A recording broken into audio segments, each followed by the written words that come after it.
twongeye gukengurukira Imana iduhaye uyu mwanya mwiza kugira ngo dusure tuganire nawe ijambo ry'Imana.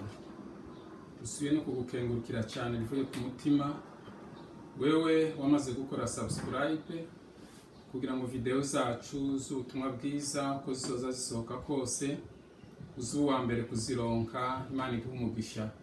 Nawe utarakora subscribe turakwinginze ngo uyikore kugira ngo nawe uzushishikara kuba mu ba mbere babona video zacu z'ubutumwa bwiza mu ba mbere. Imana ibahe umugisha cyane. Dusome ijambo ry'Imana na mu gitabo cya Daniel igice cya 6 ku murongo wa 4 tugeze ku murongo wa 5.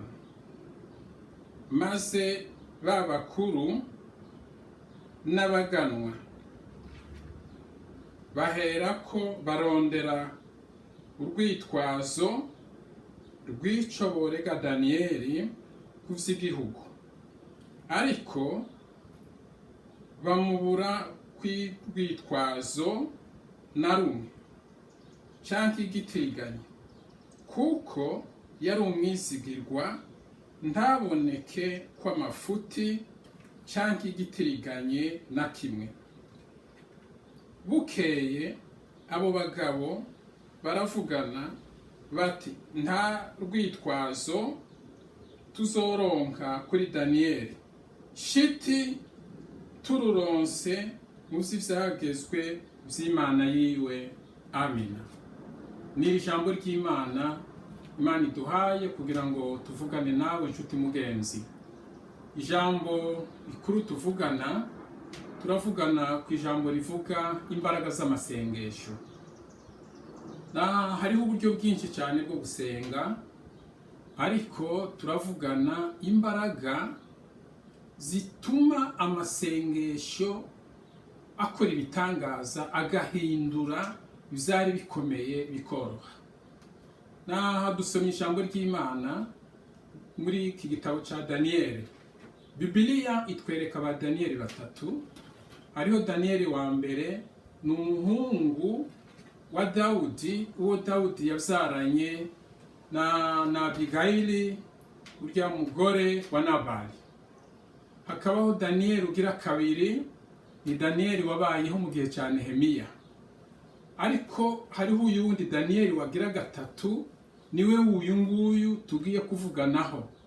Uyu Daniyeli ni Umuyuda, yari yarajanywe ari inyaganyo mu gihe c'umwami Dariyo. Amaze gushika muri ico gihugu ari inyagano, Dariyo ategura gushiraho abakuru mu gihugu ciwe 120. Muri abo bakuru 120, Daniyeli naho atari kavukire w'ico gihugu. Imana ariko kuko yari mw'Imana, yubahaga Imana, yari mw'impano y'Imana, yari afite ubwenge buva ku Mana, Daniyeli nawe ashirwa muri uwo mubare 120. Na muri abo 120 umwami arasubira kandi atoranyamwo abandi bakuru 3 bo guhagararira abandi, kugira ngo igihe amashikanwa azoza yegeranwa avuye hirya no hino aba aribo bazoza bayakira. Muri abo 3 Daniyeli aratoneshwa cyane kuruta abandi. Daniyeli aba umwizigirwa ukomeye kuko yarimwo umwuka w'Imana, yarimwo impano y'Imana. Igihe cyose umuntu uri mu mwuka w'Imana ahari hose aramenyekana, aboneka yubashwe, aboneka hawe icyubahiro cyane. Umwami amushyira hejuru, aramutonesha. Abandi bamugirira ishari. Muri rya shari bagira inama yo gushaka ico boregaho Daniyeli, ico itwazo. Bakora ibishoboka kugira ngo bamushakeho icitwazo kubijanye n'imirimo y'igihugu yakoraga, kugira ngo babone ko bomubonaho ibirego bamurega ku mwami. Ariko bagerageje kumushakaho urwitwazo, vyitwazo vyose birabura. Bamushakamwe amafuti arabura. Bareba muzashejejwe akora ko hari ikintu na kimwe cyo bagitiriganya muzakora muzoyashinzwe, byose basanga ivyo akora byose bimeze neza. Bamaze kumuburaho icitwazo barasubira barahindukira baravugana bati Daniyeli kuko ari umugororotsi, Daniyeli ni umwisigirwa. Igihe cyose umukristo aba umwisigirwa. Ubwisigirwa ni ikintu gikomeye cyane. Baravuga ati Daniyeli ni umwisigirwa, nta mafuti tuzigera tumuronkaho, nta bitiriganye tuzomubonaho, kandi ibirego byose tuzomushaka undi tuzobibona, kuko Daniyeli ni umwisigirwa. Tikeretse gusa ikirego tuzoronka tuzogikura kuzagezwe bya yamana yiwe. Yesu adufashe cyane. Shuti mugenzi, shuti mukundwa, wewe uhaye unyumviriza, wewe unteze amatwi, wewe uhaye unandeba. Ese iyo abantu bakureba muvyo ukora, muvyo uvuga, uri umwizigirwa, wizigiwe muvyo ukora, muvyo uvuga? Ese abantu iyo bakureba bakareba n'ivyo uvuga, iyo uhagaze uri kuraririmba, iyo uri kurasenga, iyo uri kuravuga ubutumwa, nta bitiriganye bakubonamo, nta nenge bakubonaho, nta dusembwa tukubonekaho? Ese uri umwizigirwa muri abo mukorana? Uri umwizigirwa aho utuye? Uri umwizigirwa mu kibano? Umudamu wawe arakwizigira? Umugore wawe arakwizigira? Daniyeli iwaboneka ari umwizigirwa, naho yari umunyacyubahiro, naho yari akomeye mu z'intwaro, ariko umwuka w'Imana yamugumyemo, ubwenge bw'Imana bwamugumyemo. Ntiyigeze yishira hejuru, ntiyigeze yikubita mu gituza, ntiyigeze ahindurwa n'icyubahiro, ariko yarabitahuye, yarabisobanukiwe.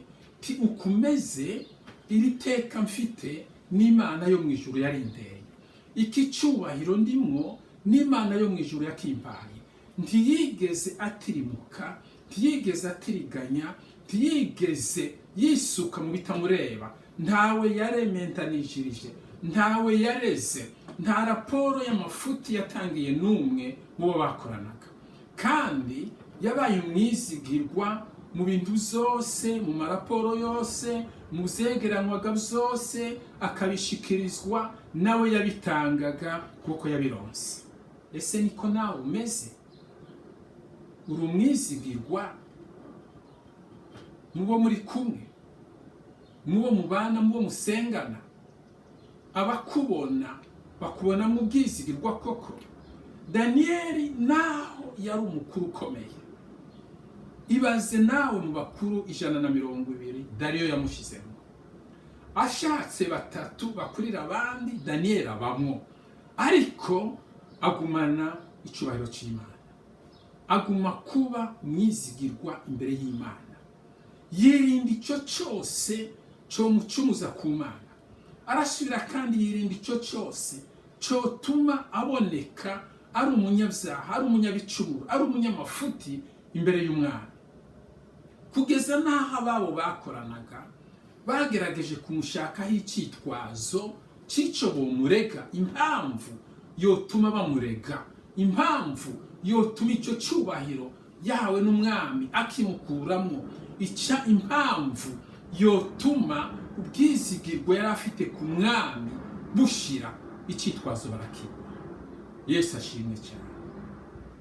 Daniyeli bamaze kumubaraho icyitwazo, barya bakuru bandi baje inama bati Daniyeli impamvu ntayo tuzoronka keretse tuyishakiye ku byagezwe by'iriya Mana yiwe.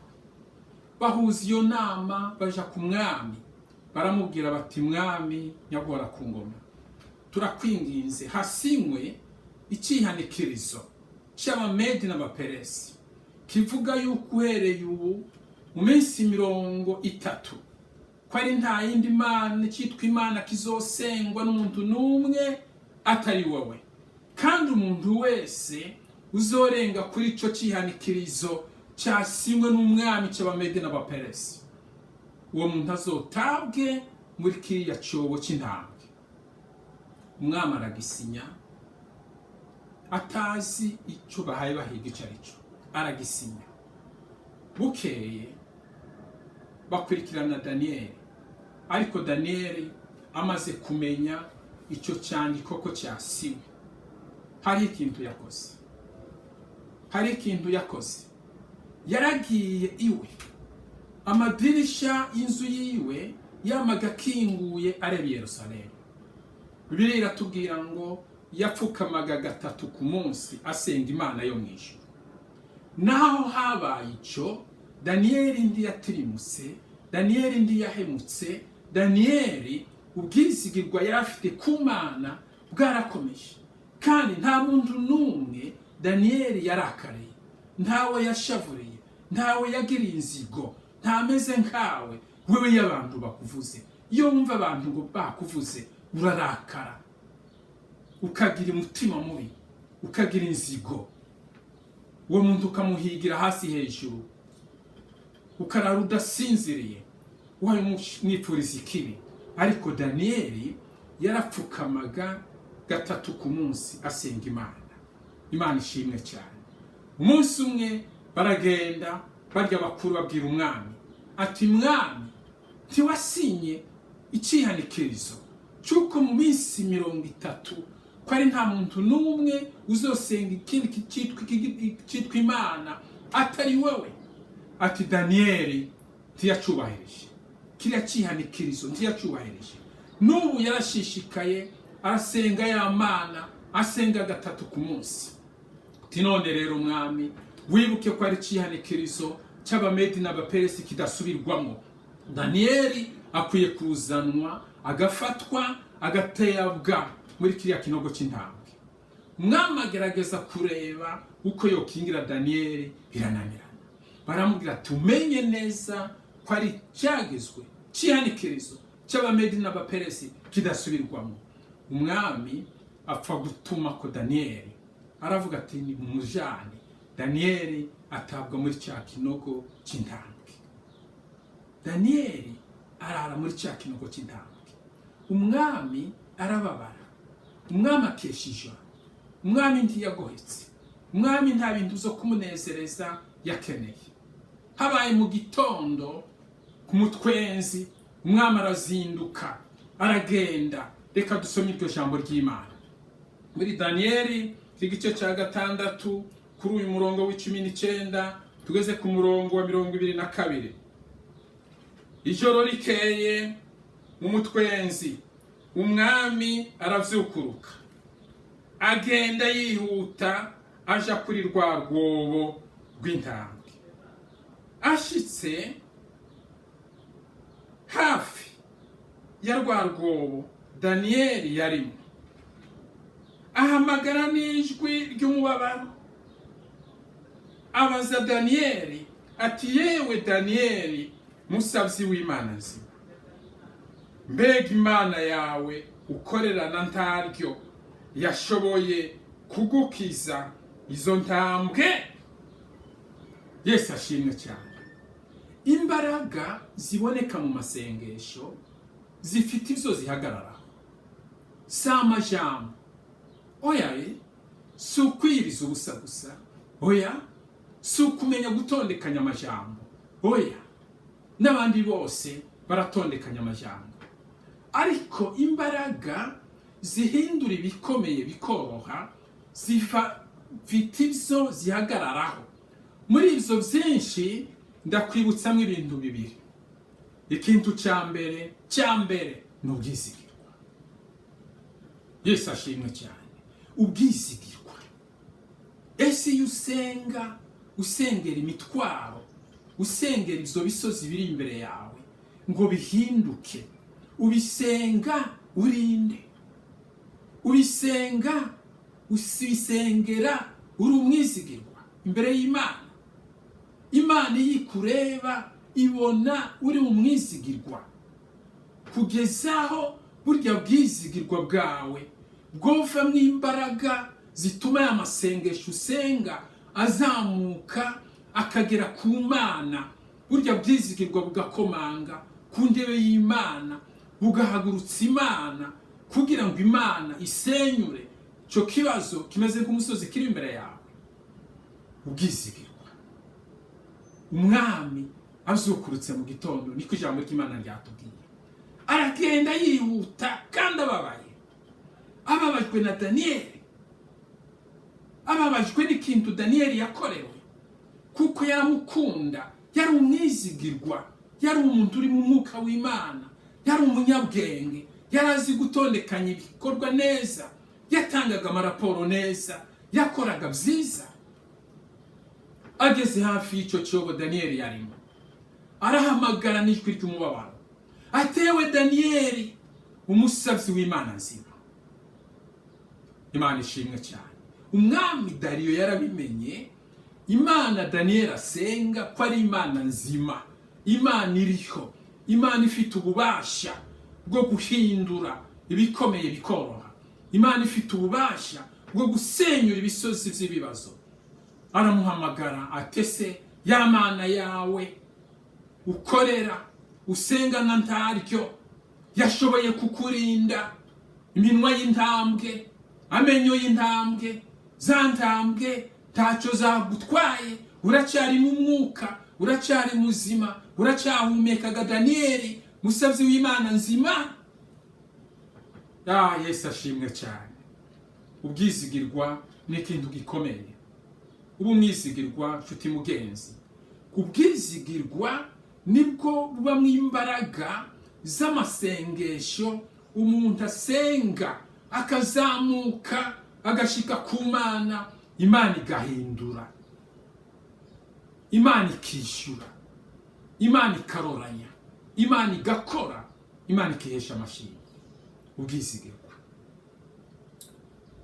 Kuri uyu murongo wa 21 turabona Daniyeli ijambo yavuze. Maze Daniyeli yishyura umwami ati, mugenzi nyaguhoraho, Imana yanje yarungitse umumarayika wayo, azibira iminwa y'intambwe, ntacyo zankozeko, kuko nabonetse imbere yayo ntagira igicumuro, kandi nawe mugenzi nta kibi nakugiriye. Yesu ahabwa icyubahiro cyane. Daniyeli yishura umwami, amwishyurana ijwi ry'icyubahiro, amwishyurana ijwi ry'ubugwaneza. Aramubwira ati, mugenzi nyaguhoraho,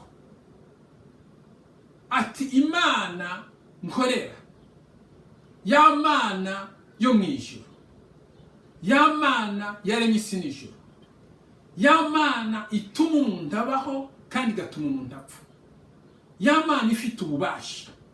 Iyo Mana umbajije ko nimba ko yoba yashoboye kunkiza amenyo y'intambwe, ati yarungitse umumarayika wayo, azibira iminwa y'intambwe, amenyo y'intambwe, uti ntacyo zankozeho, ndi muzima, uranumva ko ndiko ndagusubiza. Ati kuko icyatumye Imana ibikora si ikindi, ati imbere yayo nabonetse tagira igicumuro. Imana ishimwe cyane. Imbere y'Imana nabonetse ndi umwizigirwa, imbere y'Imana nabonetse ndi umugororotsi, imbere y'Imana nabonetse ndi umunyakuri, nabonetse ntari umuhemu, nta gasemba na kamwe kambonetse imbere y'Imana. Bituma Imana irungika umumarayika wayo, araza aramanuka, ansanga muri iki kinogo ndimo hagati y'izi ntambwe, azibira iminwa y'intambwe, iminwa y'intambwe arayiboha, ayihambirisha ubushobozi bwiwe. Ntacyo zankozeho, ndi muzima.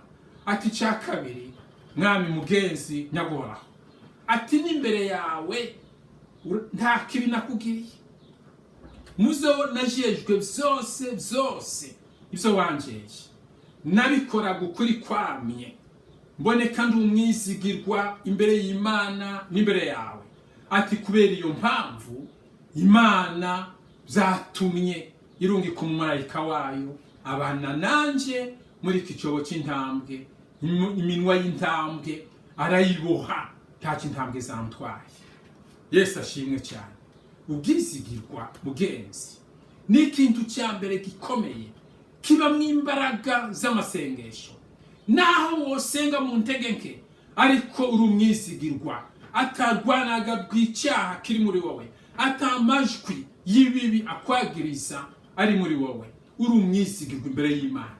Ijuru rikureba rikakubona mu bwizigirwa, abandi bose bakureba bakakubona mu bwizigirwa, atabuhemu bukurimo, atamafuti akurimo, uko uzosenga kose amasengesho azogira imbaraga, kandi Imana izomanukanwa no kuza kukwishura. Imana iguhubogisha cyane. Na uribuka ijambo ry'Imana ritubwira abantu batatu. Umuntu umwe yasigiye itaranto, arazinduka aragenda, umwe amuha itaranto 5, uwundi amuha 2, uwundi amuha 1. Aragenda aja mu gihugu cya kure. Urya wahawe 5 akora ibishoboka byose, araca hirya no hino yungukamo izindi 5.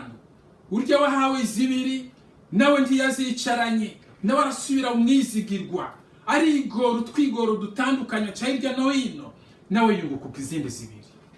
Igihe gishitse shebuja araza, biba ngombwa ko baja gutanga raporo, umwe wese ajana raporo y'imirimo yiwe yakoze, hasisunzwe ivyo yasigiwe na shebuja. Nkuko Daniyeli yajaga imbere y'umwami agiye gutanga raporo, yatangaga raporo y'ubwizigirwa. Yesu ashimwe cyane. Urya wahawe 5 ahagarara imbere ya shebuja, aramubwira ati mugenzi, wansigaranye itaranto 5, none narihanganye ca hirya no hino, nazamutse imisozi, naciye mu myonga, nararushe ndatama, ariko nungutse izindi 5. Ya shebuja aranezerwa cyane, aranezerwa, aramubwira ati wagize neza mukozi wanje mwiza, umwizigirwa, wizigiwe kuri bike, nzoguha kuganza byinshi. Wahawe 2 nawapemera uko, nawe aramubwira ati wansigiye itaranto zawe 2, nanje naragerageje ibishoboka byose, nungutse izindi 2. Nawe aramubwira ati wagize neza muntu wanje mwiza, mukozi wanje mwiza, umwizigirwa, wizigiwe kuri bike, nzoguha kuganza byinshi. Yesu ashimwe cyane. Ubwizigirwa, umuntu yizigirwa mu gihe kigoye no mu gihe gikomeye, mu gihe cyoroshe, mu gihe cya byinshi no mu gihe cya bike, ariko ubwizigirwa nyabwo bubonekera kuri bike. Ati wagize neza muntu wanje, mukozi wanje mwiza, umwizigirwa, wizigiwe kuri bike, nzoguha kuganza byinshi. Daniyeli icyubahiro ciwe ticyatumye atakaza ubwizigirwa, ntiyahemutse. Kandi naho ibihe byahindutse, yinjira mu bihe bibi byo guhigwa, kwicwa, kugeza naho yatawe mu cyobo cy'intambwe, ubwizigirwa bwagumyeho, ntiyigeze ahemuka. Yabaye nkawe, wewe uburara ijoro rimwe ugahemuka, wowe utabumbwa n'ibyo ufite. Bituma Imana irungika umumarayika wayo. Umwami yakoze iki? Yarashimye, ategeka Daniyeli kwava muri cya cyobo cy'indani. Arategeka ngo barya bose bareze Daniyeli, bafatanwe n'abagore babo n'abana babo, batabwe muri icyo cyobo cy'intambwe. Ikintu kinini cyambabaje ni bariya abana bazize iki? Icyaha ni kibi. Igihe cyose icyaha kigira inkurikizi mbi, kandi ingero y'icyaha ni urupfu. Umwizigirwa muri ibyo bikeya, ubwo mu mwizigirwa Imana izogushyira hejuru. Kandi niwunguka, niwadandaza ukunguka, tukazove mu bwizigirwa. Nuterwa iteka ugahabwa icubahiro, cyo cyubahiro cyawe ntikikazogukure mu bwizigirwa. Nukuri nutunga ugatunganirwa, tukazove mu bwizigirwa. Gumuri mwizigirwa. Daniyeli ibihe byarahindutse.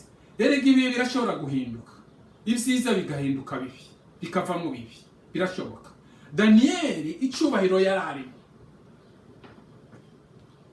cyatumye agirirwa ishyari.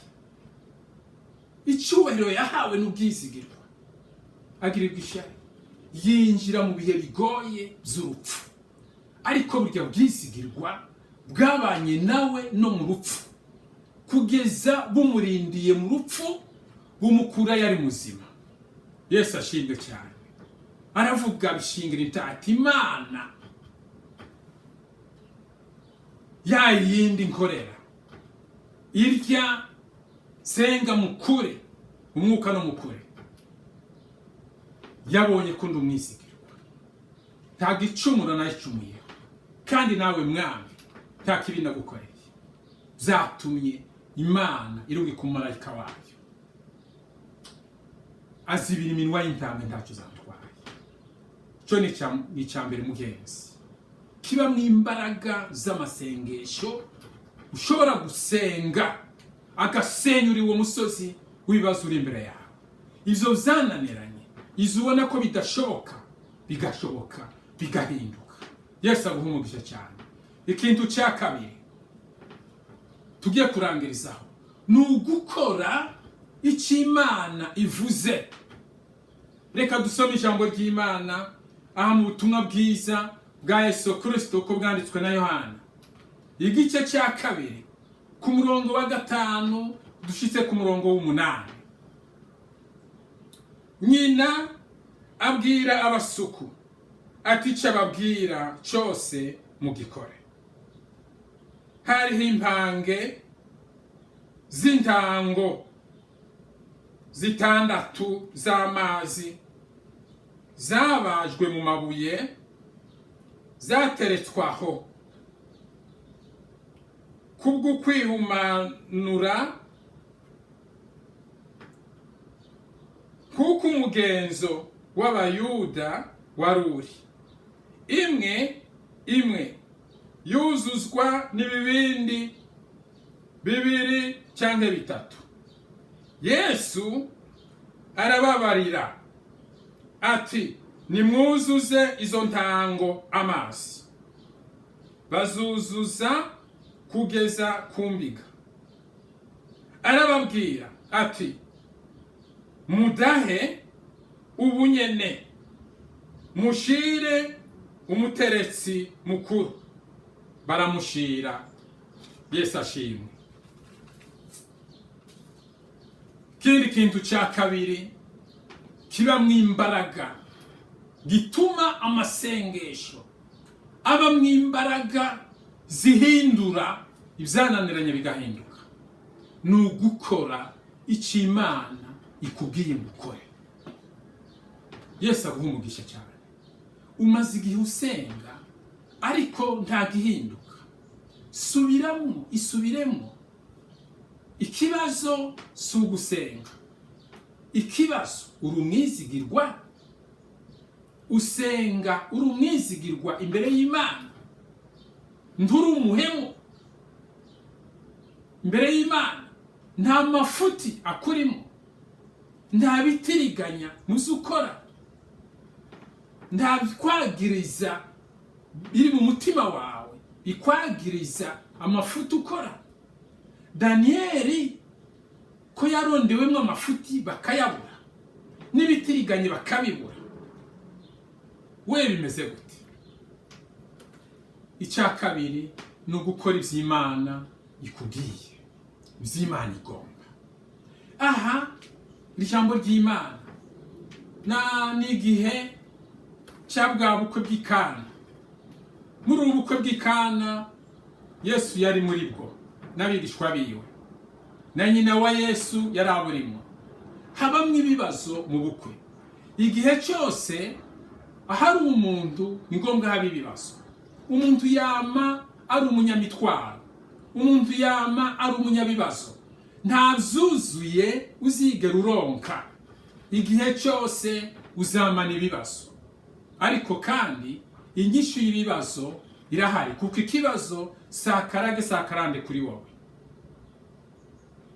Mu rubanza habamwe ibibazo. Vino irabura. Nyina wa Yesu arabimenya, aragenda abwira Yesu aterega habaye ikibazo. Ikibazo cyabaye, ikinyobwa cyabuze, cyashize, none gira icumara. Yesu aramubwira ati dupfanike nyina wanje, igihe cyanjye ko kitaragera. Ariko nyina wa Yesu aragenda abwira abasuku, arababwira ati icyo ababwira cyose mwumve icyo mbabwira, icyo ababwira cyose mugikore. Ese icyo bwirwa ni ijambo ry'Imana kutagikora? Iki ijambo ry'Imana rikubwira, icyo Imana ikubwira mu ijambo ryayo kubera kutagikora? Kubwirwa kwihana ariko ukabutemera kwihana, ariko ugakenera ko Imana igusubiza kuri ibyo bibazo urimo, ikuroraniriza ibyo bitaroranye, igukiza izo ndwara, ikwishura ku masengesho usenga, ariko ibyo Imana ikubwira gukora utabikora. Ati icyo ababwira cyose mugikore. Umwanya Yesu arababwira ati nimwuzuze ziriya mpange zose amazi, zari 6. Suko yarananiwe gutegeka ngo mwantango mwe nimwuzura amazi, yarabishoboye, ariko si ko Imana ikora. Oya, arababwira ngo nimuzuzuze amazi, kandi imwe yose yuzuzwaga n'ibibindi 2 by'amazi cyangwa se 3. Nuko yarazi ko bazi ahamaza, yarazi ko bafite imbaraga n'ububasha bwo guterura ibibindi, bakagenda bakavoma, bakazana amazi, bakuzuza zirya ntango zaraho. Yesu yarazi ko ubwo bubasha bafite. Yesu arabizi ko ufite ububasha bwo gukora ibishoboka, arabizi ko bufite, yarabuguhaye. Ufite ubwenge, ufite ibitekerezo bizima, arabizi ko hari ibyo ushoboye gukora kubera kutabikora. Baravomye amazi, buzuza zirya ntango, ngo bamare kuzuzuza arababwira ngo nimudahe mushire ku muteretsi mukuru. Ntiyababwiye ngo ninjye ubikora, oya, yarababwiye ati mwebwe n'abari mwe mudaha mumushire. Bazanye ibikombe baradaha, baramushira. Yesu ashimwe cyane. Nshuti mugenzi, wowe unteze amatwi, imbaraga z'amasengesho ntiziba mu majambo. Imbaraga z'amasengesho ahindura ibisozi, akabihindura, asitagura, senyura, aho mvomvora.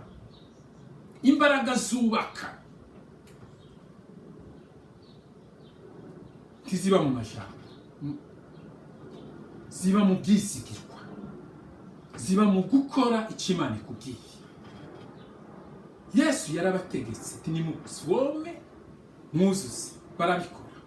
Nimudahe mumushire, barabikora. Kubera ko atabivuze ati ibi ni bibe ngo bibe, yarakubwira ngo byari bimunaniye gukora, yarabishoboye. Duhaye dusoma ijambo ry'Imana. Yesu ashitse kuri yamva ya Lazaro, hariho icyo yakoze, hariho n'icyo yabwiye abantu bari aho bakoze. Yarababwiye ngo nimutembagaze iki kibuye. Suko yarananiwe kuba kukibwira ngo wakibuye tembagara, yarabishoboye. Muribuka cya kibuye cyari kumva ya Yesu, irya Yesu yari yahambwemo. Ese siwe wagitembagaje? Yibaza ngo cya kindi cyari kumva ya Lazaro cyari kimunaniye? Oya, nticyari kimunaniye. Ariko hari iby'Imana ikora, hakabaho n'ibindi igomba nawe gukora. Kwihana icyo cyaha ni uruhare rwawe kubikora, kuko ufite ubwo bubasha. Kwiyambika ni uruhare rwawe kubikora. Ufite ubwo bubasha, ufite ubwo bwenge. Kwirinda gukora ikibi, ufite ubwo bubasha. Imana ntizoza kugufata ukuboko ngo ntiwibe. Ufite ububasha bwo gutahura kwiba ko ari icyaha kandi gihanwa n'amategeko.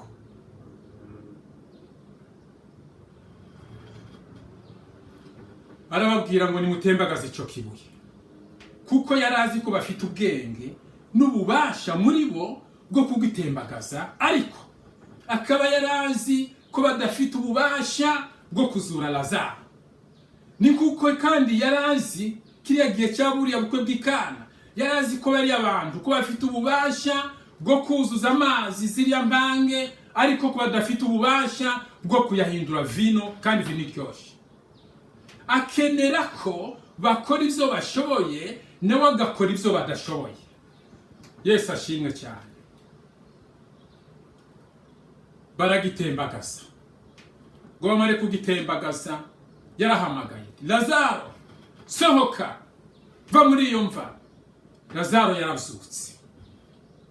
Amaze kuzuka, arasohoka, abwira barya abantu ati nimumuhamburure ico gitambara kiri mu maso, ivyo bihuzu mwamuzingiyemwo igihe mwamuhambaga, nimubimuhambururemwo, mubimukuremwo, yidegenze agende.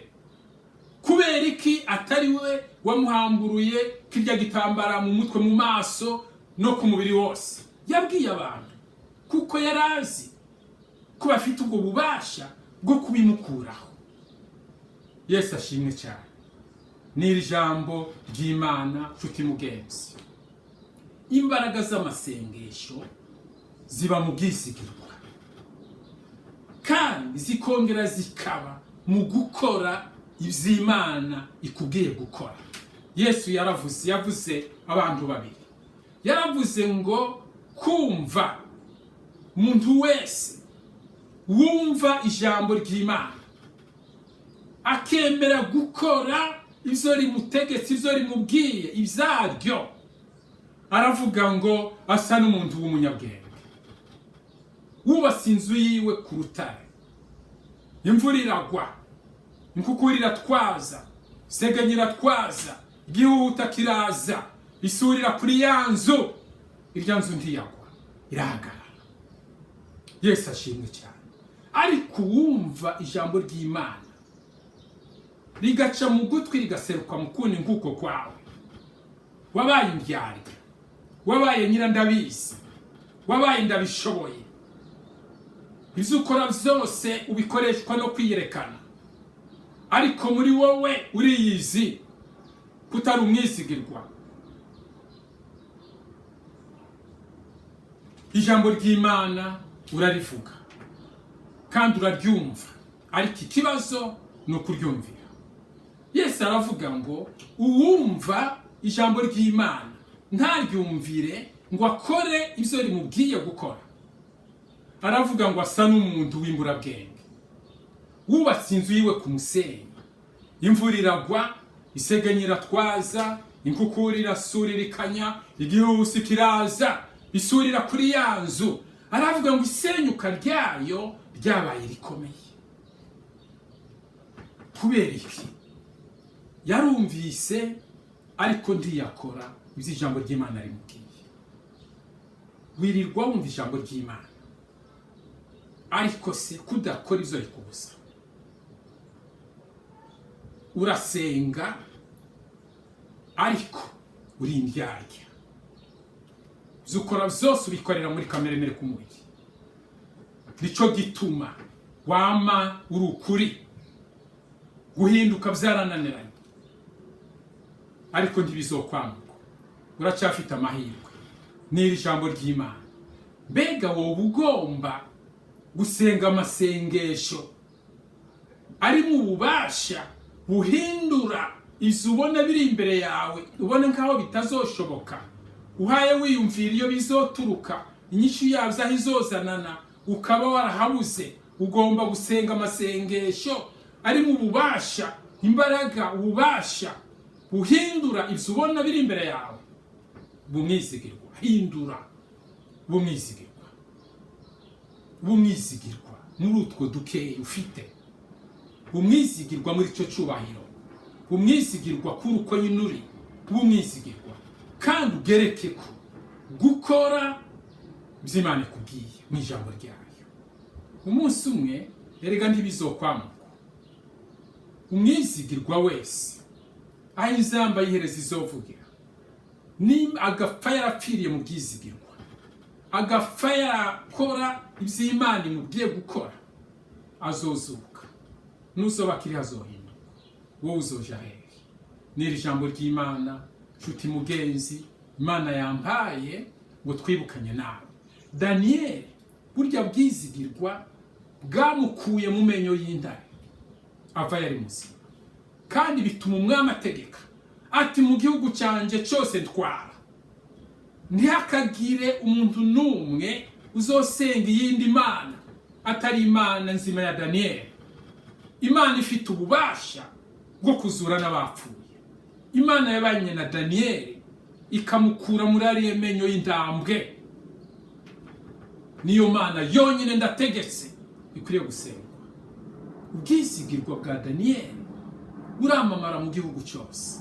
Imana ihabwa amashimwe n'icyubahiro mu gihugu cyose Dariyo yatwaraga. Imana iguha umugisha nshuti mugenzi. Urashobora ubwizigirwa bwawe, urashobora guhindura ako karere urimo. Abo bose bakuzungurutse bataramenya Imana bakayimenyekanishwa n'ubwizigirwa bwawe, no kumvira Imana kwawe, no kugendera mu bushake bw'Imana bwawe. Yesu aguha umugisha cyane. Wowe ukeneye guhinduka kugira ngo ube mu kibanza cy'abizigirwa, Imana ireba ikababona ko ari abizigirwa, nawe ugomba kuba muri uwo mubare. Wowe ugomba guhindura, uve muri ubwo buzimire bwawe wazimiriyemo bw'uburyarya, nguza Imana kandi urwanya Imana, uhakana imbaraga z'Imana, utemera gukora iby'Imana ikubwiye gukora, kutemera kwihana. Mu basambanyi urimo, mu bicanyi urimo, mu bateranyi urimo, mu b'amacakubiri urimo, mu babiba urwango hagati y'abavukana urimo, mu basenga urimo. Wumva ibyo bizokugeza hehe? Wowe ugomba guhinduka. Umwanya uracyahari, ngwino kuri Yesu. Yesu nagaruka ntakazogusanga muri ibyo, ariko azosange nawe uri umwizigirwa mu bandi. N'iri jambo ry'Imana, barya babiri barabwirwa ngo wagize neza muntu wanje mwiza, wabaye umwizigirwa muri bike, nzoguha kuganza byinshi. We ntugomba kuzogororerwa. Kaze kuri Yesu dusenga Imana. N'iri jambo ry'Imana, turagushima Mana Data wa twese uri mu ijuru. Turagushima Muremyi waremye ijuru n'isi. Turagushimira uyu mwanya uduhaye, tugushimira n'ijambo ryawe, tugushimira n'uyu mwene data utegerera ijambo ryawe agaca bugufi. Umubabarire Mwami Yesu Kristo uri mu ijuru, muri biriya byose byagiye bitirigana, muri ziriya nenge zose, muri ariya mafuti yose yagendeyemo, mu izina rya Yesu, ko yemeye kubw'ijambo ryawe, ko yemeye guca bugufi akakugaruka, kumubabarire umuharire. Mu izina rya Yesu Kristo umushire mu gitabo cy'abizigirwa. Mwami Yesu Kristo uri mu ijuru, niko tubigusabye dushima kubw'izina ryawe Yesu. Amen.